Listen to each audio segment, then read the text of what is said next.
Okay, food scoopers. Today we are here at Kairos Kafe, and it's not too far from UAB.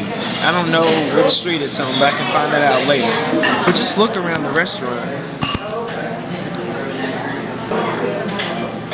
Looks like the mini bar up there. It's not that big in here. And these are just pictures. I guess it's Birmingham and I don't know what else, but it's a lot of pictures. So, of course, the hostess was so friendly when I walked in. She sat me over here, and now I'm trying to figure out what to order. Looks like I got a biscuit. Is that a cornbread or biscuit? It's our Granny's rolls. It's a roll. Okay, I've got a roll to start off with. What's that right there? That's our spunky hollow cream, strawberry butter. Strawberry butter? Wow, I've never heard of strawberry butter before. You'll have to try it. Okay.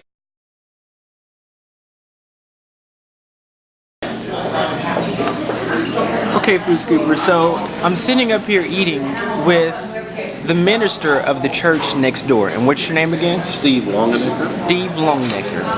All right, and I'm just going to ask Steve a couple of questions.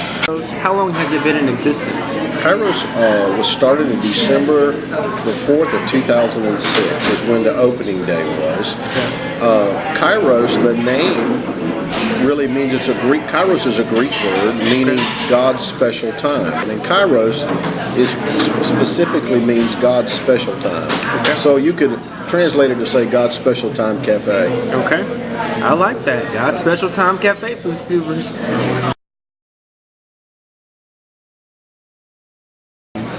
What's your favorite thing on the menu? Probably the chicken fingers. Okay, chicken fingers. Cooked which way? Well, that's the thing. I kind of get tired of like if we just got fried chicken fingers. We do grilled and fried chicken fingers, and we're doing like 8 different ways. So. And then we do catering 24/7. Tell us more about the catering aspect. What do you want us to know? That's catering is really what we do. That's like 70% of our business. Okay. Can you do like private parties for people? Oh yeah. Okay. We do small it all. parties. We do like drop-off catering, lunch catering. We do weddings. Okay. So you do it all basically. Yeah. And people can go to your website and find out that information. Mm-hmm. Okay. And what's your website? It's KairosCatering.com. KairosCatering.com. But it's catering with the K. Catering with the K, food scoopers. Okay, Steve. Give me a list of favorites of foods that you have here. A list of your favorite foods. One of the things I like is the grilled chicken tenderloins without any sauce in it, but ranch on the side. I enjoy that. And occasionally I like to do like I did today and eat the chicken ziti. And he does it all kinds of different ways. Okay. I like the barbecue chicken ziti a whole lot, which is not constantly on the menu, but it's on your catering menu, I believe. And sometimes it'll be a special barbecue chicken ziti. If you like barbecue, you would. I do. That's why I'm all frowned up over here because I like that. I wish that was on the menu today. Whoa, I've never heard of cooking ziti in other ways. Oh no, we got about seven or eight different. What other ways do you have for the ziti? Well, we got like a traditional, like a lasagna type baked ziti with tomato sauce and ricotta cheese and mozzarella cheese. And then we got one that's just made with cheese sauce and cheese for like people that don't like meat. And then we've got the cheesy. Those are our two ones that we started with. And then I like to play with those. I like to play with recipes and mess around. So, and then we got a barbecue chicken baked ziti. We've got a cheeseburger baked ziti. Cheeseburger baked ziti. Wow. Oh, it's awesome. It has cheese sauce, ground beef, little hash browns cut up in it, and then we actually put lettuce and tomato on top of it, garnish. It tastes like cheeseburger ziti. Like you're eating a cheeseburger, but it's ziti. Anything else you want to tell us? About the ziti? No, but I think we've had enough of ziti. What else is there? What else is it? Okay, tell us about your creations with the desserts, because this week is lime cupcakes, and then, like, how do you change? Is it a different dessert each week? Weekly. Is it always cupcakes or? Nope. Whatever. Look at the chicken fingers. These are the chicken fingers. Fried green tomatoes. What's this, ranch? Ranch. And I got a salad with no onions. Okay, Food Scoopers, I just tasted the salad. All right, let me give it another bite before I give it my true verdict.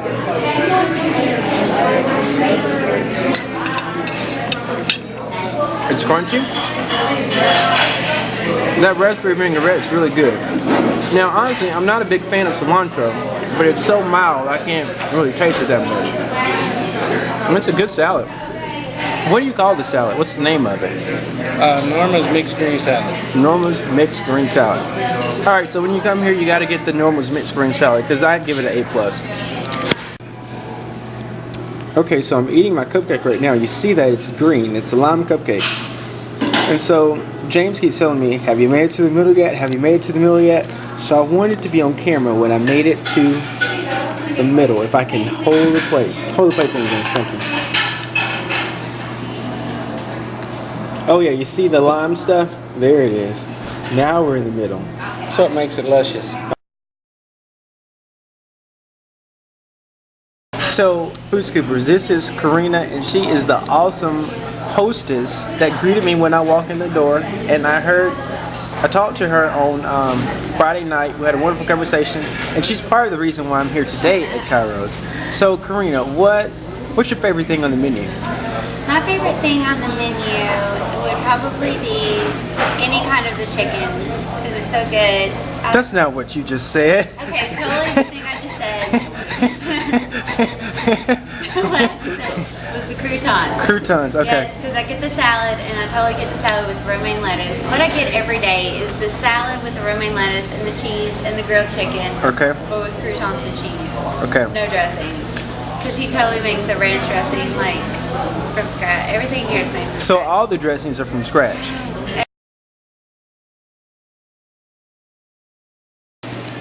All right, Food Scoopers. Now again, I'm sitting here with the owner, James, and James and I, we're about to have a deep question and answer session because I want to know what was James' motivation behind this restaurant. And I know the church being attached to it has to have some kind of significance. And I think we can only get the story from James, the true story. So let's pan the camera over there at James. I think I probably wanted to do catering more than I did anything else. When the church bought this building in 1999, as you know, I don't know if you know, it used to be Always Barbecue. So we took a barbecue restaurant and turned it into a church. We left this side, this part of it as like a fellowship hall, a place to eat and stuff like that. And sometimes walking through here, from even when we were remodeling and starting up here, I would just always get this idea that we could use this and have some kind of catering business to run out of here. But I was always afraid. I never wanted to ask. I finally decided that if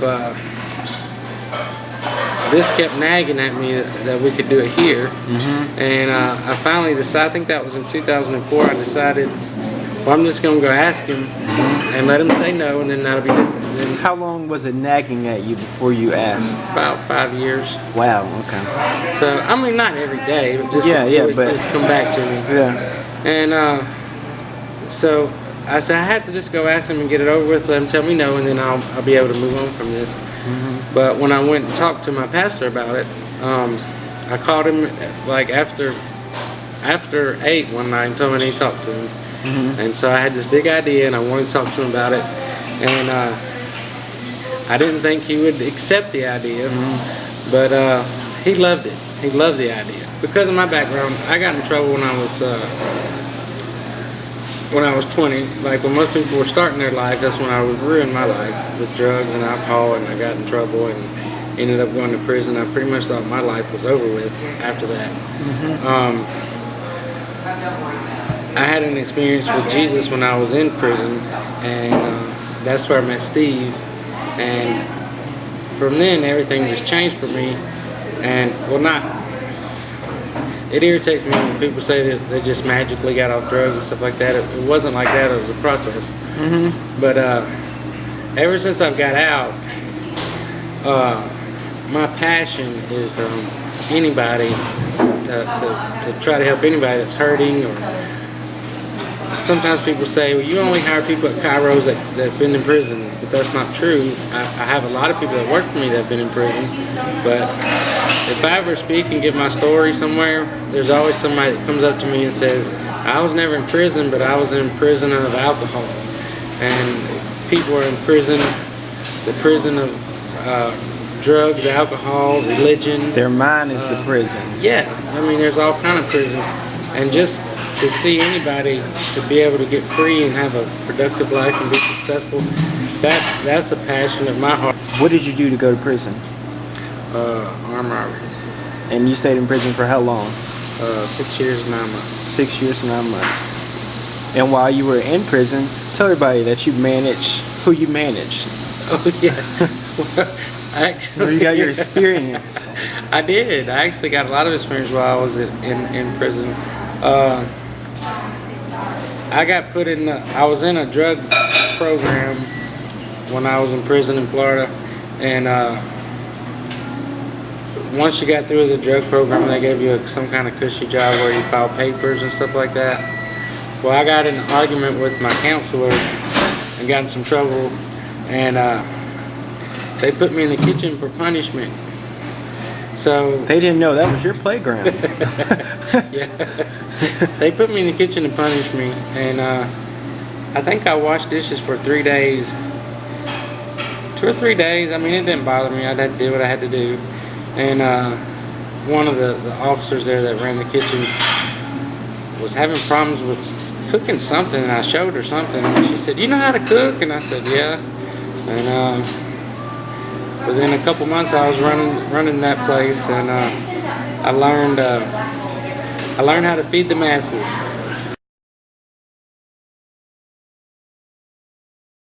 Okay, let me tell them.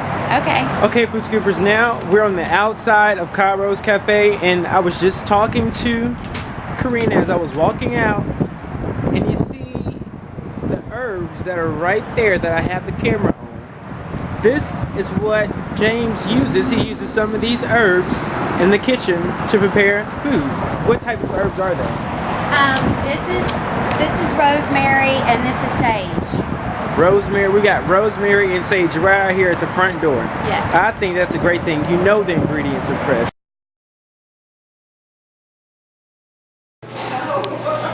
Okay, let me tell you, I love the idea of going around and trying different restaurants, because every restaurant that I've been to since I've started videoing has been an awesome experience for me.